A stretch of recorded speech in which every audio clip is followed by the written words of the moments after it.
बंगाल में चुनाव का बिजुल बज चुका है। चाहे सत्ता पार्टी रहे चाहे विपक्ष पार्टी रहे, दोनों पार्टियां जोर शोर से लगे हुए हैं प्रचार प्रसार में। इसी बीच में आज गृह मंत्री अमित शाह जी कोलकाता आते हैं और एक भरोसे पत्र को लेकर आते हैं और बंगाल वासियों के लिए कहते हैं कि जो बेरोजगार युवा है उसको बेरोजगारी भत्ता 3,000 दिया जाएगा। साथ ही साथ बीजेपी पार्टी अगर सत्ता में आती है तो 6 महीने के भीतर में यूसीसी कानून बंगाल में लग जाएगा। 2026 बंगाल विधानसभा के चुनाव के लिए अपना संकल्प पत्र अभी अभी आप सबके सामने जारी किया है। सुनने में कितना मीठा लग रहा है, लेकिन जो भरोसा पत्र है उसका आज हम सच खंगालेंगे। कितना सच है, कितना जुमला है, कितना झूठा है, जो आपको गोदी मीडिया नहीं दिखाएगी। तो इसी भरोसे पत्र को आज हम बखिया उधेड़ेंगे कि क्या आपके साथ आंखों में धूल झोंक कर किया जाता है। नमस्कार, मैं गुलशन कुमार, आप देख रहे हैं जॉल्टिक एक्स। अगर मेरा मोटिव अच्छा लगे, वीडियो पसंद आए तो लाइक शेयर सब्सक्राइब भी जरूर करना। दोस्तों, हम उस भरोसे पत्र का तो सच पूरा खंगालेंगे ही, लेकिन सबसे पहले हम दिखाना चाहते हैं आपको पहला पॉइंट। बेरोजगार युवाओं को 3,000 रुपया बेरोजगारी भत्ता दिया जाएगा। तो हम सरकार से पूछना चाहते हैं, जो कल तक प्रधानमंत्री नरेंद्र मोदी घूम घूम कर बोल रहे थे कि ये रेबड़ी है, कल्चर है, लोगों को मुफ्त में बांटने से देश का घाटा हो जाता है और ये विपक्ष पार्टी बांट रही है तो ये सही नहीं कर रही है, ये लालच दे रही है, वोट मांग रही है। तो आज बीजेपी पार्टी को ऐसा क्या जरूरत पड़ गया कि बंगाल में जाकर बेरोजगार युवाओं को 3,000 रुपये का लालच देकर वोट खरीदना चाहती है। ये अमित शाह जी भरोसे पत्र में लिखते हैं कि बेरोजगार युवाओं को 3,000 रुपये दिया जाएगा। तो क्या ये पूरी तरीके से लालच देकर वोट को अपनाने का ये रूल नहीं हो रहा है? सबसे बड़ा सवाल दोस्तों, बीजेपी के करीब करीब देश के 15, 16, 17 राज्यों में उनका सरकार है। तो सबसे पहले बात करते हैं, यूपी में क्या कम बेरोजगारी है क्या? मध्य प्रदेश में कम बेरोजगारी है क्या? उत्तर प्रदेश में कम बेरोजगारी है क्या? वहां के युवाओं के साथ धोखेबाजी क्यों की जा रही है? जो आप जुमलेबाजी और झूठे वादे जो बंगाल के लिए ला रहे हैं, मैनिफेस्टो ला रहे हैं, आप भरोसा पत्र दिखा रहे हैं कि हम बंगाल के युवाओं को 3,000 रुपये बेरोजगारी भत्ता देंगे, तो वहां के युवाओं के साथ दोहरा नीति क्यों? पहले वहां जो आपकी सरकार है, क्या आप पहले सोचिए कि 3,000 रुपये, वहां तो सरकार बनी हुई है और वहां सरकार बनी हुई, तो क्या वहां पे बेरोजगार युवाओं को 3,000 रुपया दिया जा रहा है? नहीं, अवश्य बात है कि नहीं दिया जा रहा और ना ही दिया जाएगा। ये साफ साफ है, ये जुमलेबाजी है, क्योंकि जहां पे आपकी सरकार अभी वर्तमान में है वहां तो दिया ही नहीं जा रहा। तो जहां पे अभी सरकार नहीं है वहां वादा करके क्या आप खाद दोगे? कभी दे ही नहीं सकते हो। ये सिर्फ वादे के नाम पर लॉलीपॉप पकड़ा देना है और लॉलीपॉप जैसे ही पकड़कर सत्ता में आएगी, ये वादे वहीं पे खत्म हो जाएंगे। और ये वादे हम कहना चाहते हैं बंगाल के युवाओं के लिए, ये सिर्फ 4 मई तक ये वादे और भरोसा पत्र दिखाएंगे। उसके बाद ये वादे और भरोसा पत्र कहां गड्ढे में चल जाएगा ये नजर भी आने वाला नहीं है। क्योंकि आपका उत्तर प्रदेश में डबल इंजन की सरकार है, मध्य प्रदेश में इतने दिनों से आपकी सरकार है, उत्तर प्रदेश में सरकार है, अरुणाचल प्रदेश में सरकार है, गोवा में सरकार है, ना जाने कितने राज्यों में आपकी सरकार है, लेकिन क्या वहां पे युवाओं को मिल रहा है? नहीं मिल रहा है और ना ही कभी मिलेगा। दोस्तों, उस भरोसे पत्र का दूसरा मुद्दा हम दिखाते हैं आपको।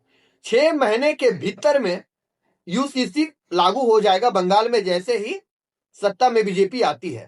तो साहब से हम पूछना चाहते हैं, उत्तराखंड में आपने यूसीसी का तो बड़ा शोर मचाया था, क्या बदला वहां पे? आखिर वहां के आम आदमी की जिंदगी में क्या क्रांति आई? और अगर यूसीसी इतना ही क्रांतिकारी है तो बाकी राज्यों में इसे लागू करने की हिम्मत क्यों नहीं दिखा रही है सरकार? आखिर बंगाल में अभी चुनाव चल रहा है तो वहां पे बिगुल क्यों बजाया जा रहा है कि हम 6 महीने के भीतर यूसीसी लागू कर देंगे? और जहां जहां पे सरकार है आपकी, वहां पे यूसीसी लागू करने की बात क्यों नहीं करते हो?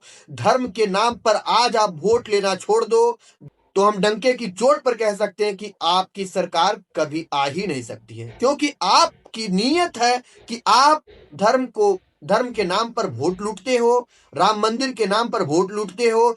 जैसे ही आप रोजगार के मुद्दे पे बात करोगे, जैसे ही आप बेरोजगारी की बात करोगे, जैसे महंगाई की बात करोगे और उन चीजों पर आप वोट मांगो, आपको एक भी वोट नहीं मिलने वाला है। लेकिन आप तो धर्म के नाम पर बांट के रखे हो और वहीं से वोट उठा लेते हो, वहीं से वोट आपका वोट बैंक बन जाता है। अभी देखिए जुमलाबाजी चल रहा है पूरी तरीके से, जहां जहां पे सरकार बनी हुई है वहां तो पूरा मापदंड कर ही नहीं पा रहे हैं, और अब भाई साहब गए हैं बंगाल में पूरा भरोसा दिलाने के लिए कि हम यहाँ के युवाओं को पूरा अच्छा कर देंगे, वो काली रात हटा देंगे जो अभी तक बंगाल में काली रात चल रही है।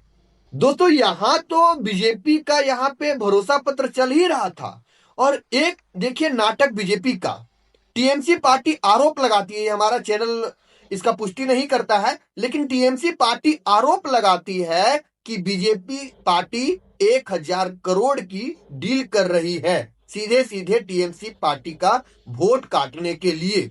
देख लीजिए, आप वीडियो के माध्यम से भी देख सकते हैं क्या बोला जा रहा है।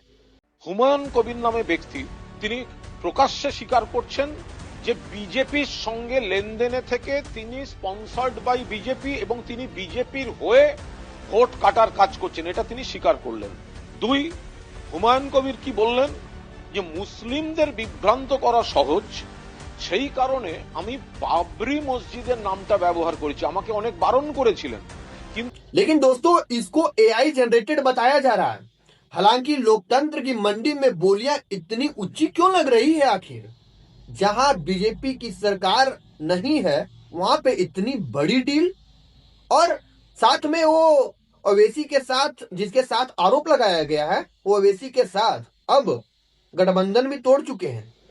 कुछ न कुछ आग लगी है तभी धुआं उठा है दोस्तों। हालांकि ये एआई जनरेटेड बताया गया है, अब इसकी जांच की जा रही है, आगे क्या मामला होता है ये आगे की बात है। दोस्तों हम आपको तीसरी वो मुद्दा दिखाते हैं जिसमें भरोसा पत्र में लिखा गया है। मुद्दा सुनिएगा दोस्तों गौर से। बंगाल के पुनर्निर्माण की अभियान शुरू करेगी बीजेपी। चौथा देखिए, घुसपैठ पर जीरो टॉलरेंस होगा। 3000 रुपये महिला के बैंक खाते में ट्रांसफर किया जाएगा। 7वां वेतन आयोग 45 दिन में लागू किया जाएगा। बंगाल में यूसीसी को लागू करके सभी नागरिकों के लिए कानून सुनिश्चित करेंगे। धीरे धीरे सुनते जाइएगा, ये बीजेपी सरकार किस तरीके से लोगों का मन भटकाकर, वादे दिखाकर किस तरीके से उनका माइंड चेंज किया जाता है, ये पूरी तरीके से सुनिएगा। और सुनिए क्या क्या है। देखिए, बंगाल को अग्रणी राज्य बनाने के लिए 100 दिनों में रोडमैप जारी करेंगे। चाय बागानों को फिर से खुशहाल बनाया जाएगा। जूट उद्योगों के लिए बंगाल में भारत सरकार की योजनाओं को पहुंचाएंगे। बेरोजगारों को 3000 रुपये का बेरोजगारी भत्ता, हम इसका तो खाल उधेड़े ही हैं। उद्योगों को बढ़ावा देंगे और स्टार्टअप को समर्थन करेंगे। वंदे मातरम म्यूजियम बनेगा। हर मंडल में एक महिला थाना बनाएंगे। ना जाने दोस्तों ऐसे ऐसे कितने वादे किए गए हैं।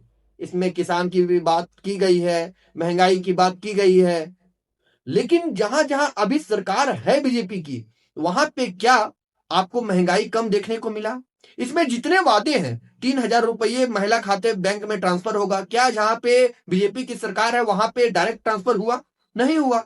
देखिए, 7वां वेतन आयोग 45 दिन में लागू, क्या 45 दिन में लागू हुआ? नहीं हुआ। 100 दिनों में बंगाल को अग्रणी राज्य बनाने के लिए रोडमैप जारी करेंगे। भाई जहां पे सरकार है वहां पे तो करो पहले, जहां पे आपकी सरकार नहीं है वहां पे जाके झूठे वादे और जुमलेबाजी कर रहे हो, तो सबसे पहले जहां आपकी सरकार है वहां पे पहले कर लो आप। अब 3000 रुपये बेरोजगार भत्ता देने की बात करते हो, 3000 रुपये महिलाओं के खाते में डायरेक्ट ट्रांसफर करने की बात करते हो, महंगाई की बात करते हुए नहीं हो कि आखिर इतनी महंगाई क्यों हो गई है, इतनी बेरोजगारी दर बढ़ गई है। आपकी डबल इंजन की सरकार उत्तर प्रदेश में है, डबल इंजन की सरकार मध्य प्रदेश में है, अरुणाचल प्रदेश में है, गोवा में है। तो इन सब राज्य में जाकर पहले आप जो मैनिफेस्टो निकाले हो, सबसे पहले इसकी जितना पुष्टि करना है सबसे पहले वहां जाकर कीजिए। उसके बाद आप बंगाल में जाकर झूठे वादे और झूठे जुमलेबाजी कीजिए। दोस्तों बंगाल के युवाओं से कहना चाहते हैं कि आप अपने आप से खुद से पूछ लीजिए कि जहां पे बीजेपी की डबल इंजन की सरकार है, क्या उसको खाली हाथ छोड़कर आपको 3000 रुपया दिया जाएगा? आप तो बहुत समझदार हो, आप सोच ही सकते हो इन सब मुद्दों पर। बाकी दोस्तों आपका इस भरोसे पत्र के बारे में क्या कहना है कमेंट सेक्शन में आप जरूर लिखिएगा, और देखते रहिए जोल्टिक एक्स, क्योंकि सच बताना जरूरी है। धन्यवाद।